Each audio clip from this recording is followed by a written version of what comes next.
Our home buying HQ. We've got Sean here. He is our residential mortgage lender. We're just going to ask a couple questions, give you as much info as you can on what you're looking for when you're trying to get pre-approved. All right. Why is it so important to get pre-approved before you go out and start home shopping? Yeah, question. Getting pre-approved is simply just figuring out how much the bank is going to give you.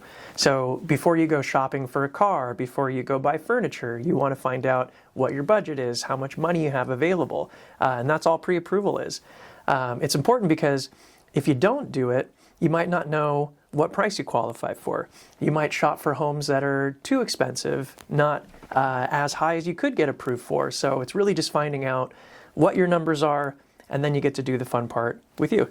That's awesome. So really fine-tuning what you can afford, not over, excelling to the dream, but really trying to stay in that ballpark of what you can comfortably afford. Yeah, and the important part is the pre-approval lets us figure out all your important numbers. This is what your monthly is going to be. This is what the total down payment is going to be. That way you can go shopping and know that if I'm looking at an $800,000 property, I can expect my monthly to look like this. That makes sense. I think it's really important to get pre-approved before you shop is because I've seen what happens the other way around.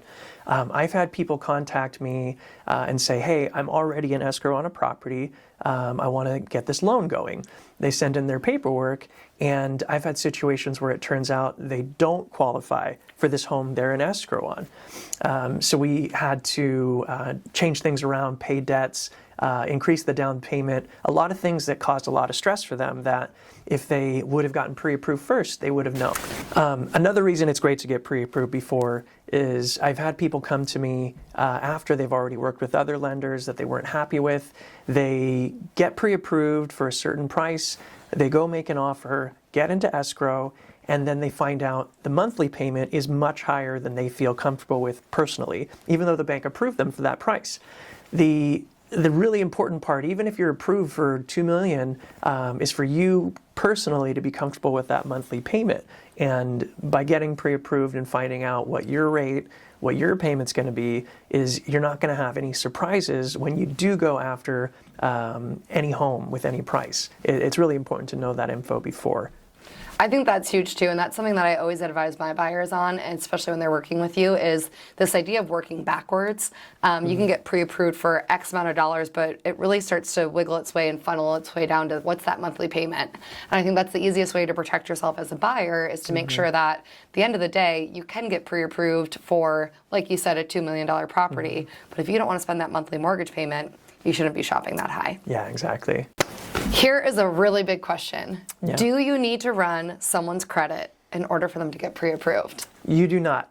We can do the full pre-approval, even underwritten approval with some lenders without running credit.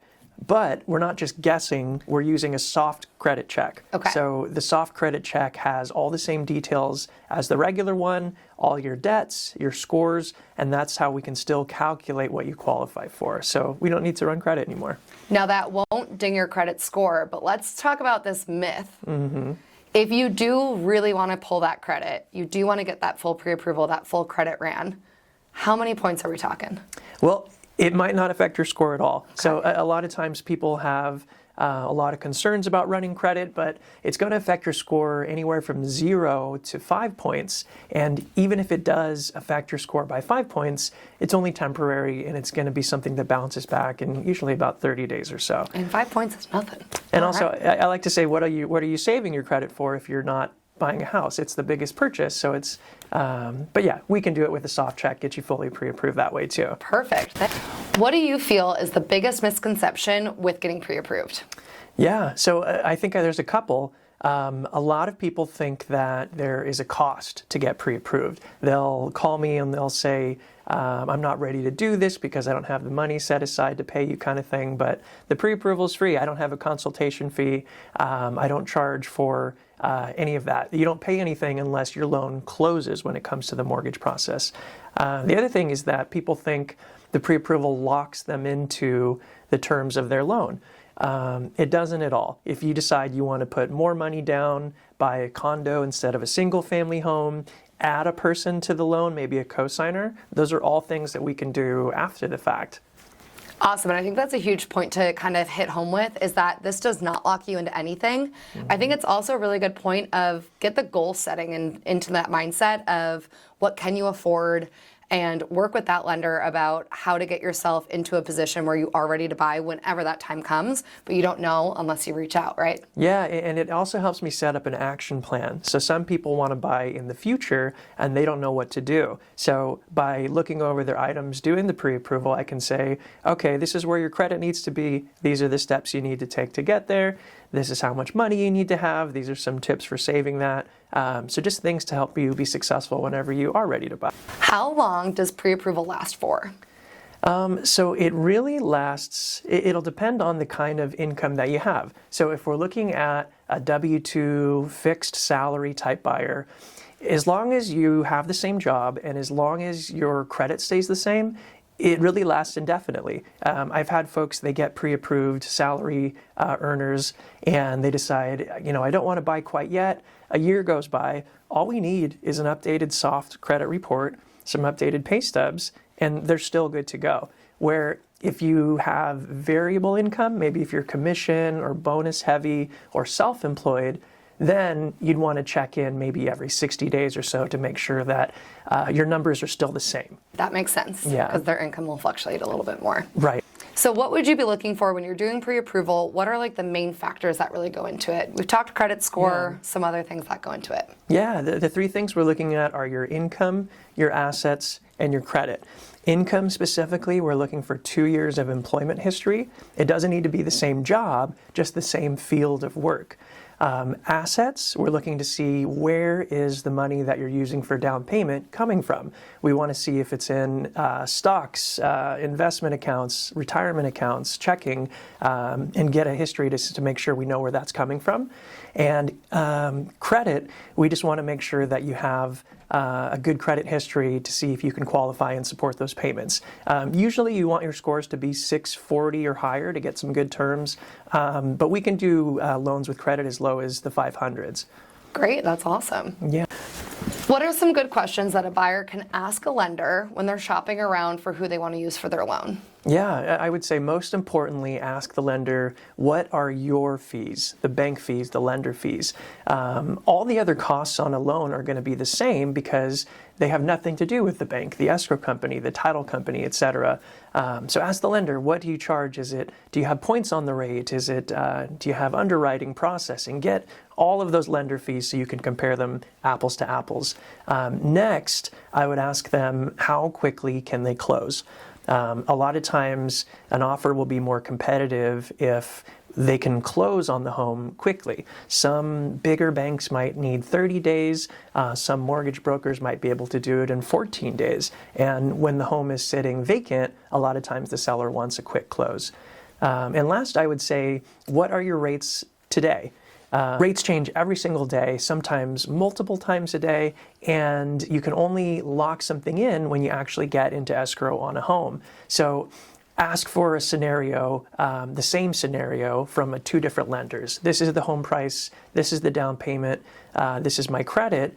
What would the rates look like today? And sometimes they throw some points in when you may not want to pay points, or just the optional cost to buy a lower rate. So just get all those details so you can find out which lender is really giving you the best deal. I think that's awesome info. I think, like you said, just kind of knowing straight up what are the fees, also knowing how quickly, especially being in Southern California, our markets move really quickly. So having someone that's really proactive and can go, and then also, like you're saying, just get it all the paperwork out there, really let them know what you're looking at so you can compare apples to apples, like you said, and get yourself the best rate out there. Because that's really what comes down to on that home is that interest rate month after month. So you're going to want to have the best rate out there and be able to get the terms to get that offer accepted, especially as the markets heat up. So what would be some of the best tips or practices that you would advise a buyer when they're working with a loan officer? Yeah, so I think the best thing a buyer can do is tell their loan officer everything. Think of their loan officer like their attorney in their corner. We're building a case for you so you can qualify for this property. Sometimes they leave information out, or they are wary of telling me things because they think it's going to disqualify them. But all it really does is it puts them in danger of not qualifying later on in the process, where my folks that do tell me everything, disclose the good and the bad and the ugly, we just find the loan or set up the loan in a way that they're going to qualify. So that way, when you get into escrow, you're not going to have any issues. There's going to be no hidden things coming up. It makes sense. You're the defense attorney. You need to have everything on the table so you can really get them in that house and fight for them to get that house under their name. Yeah, exactly. Wonderful. I love that advice. Last question here. This is the big one. What makes you stand out as a lender compared to the rest? I already know, but curious what you have to say. I think personally, one thing that makes me stand out is I'm really patient. I used to be a middle school English teacher, and I'm used to explaining things over and over again, making sure that the people that I'm talking to understand what I'm saying. And when you buy a house, you're going to have a million questions. You're not going to know the process, what to expect at all. So I think I do a really good job of explaining what's going on, what to expect from the situation, what I'm supposed to do, what you're supposed to do, because that just makes it a good experience for everybody. And second, I would say, since I am a mortgage broker, I have access to 70 plus banks that I can shop with. So I can make sure you're not just getting whatever one rate a bank offers. I'm shopping for you. I'm making sure that I'm giving you a really competitive deal that maybe not all loan officers would be able to do. That's amazing. So bonus question. Yeah. How many states can you do loans in? Ooh, so my license is only in California, but between my branch, we can originate loans, and I want to say 30, maybe 40 states. Okay. Yeah, so all if over someone's San Diego, watching yeah. all over, they could reach out and you could find them a good lender in that area. Yeah, definitely Amazing. Perfect. Well, thank you so much for being here. If you have any questions, we're both here for you. Make sure to reach out. Our info will be down in that comments.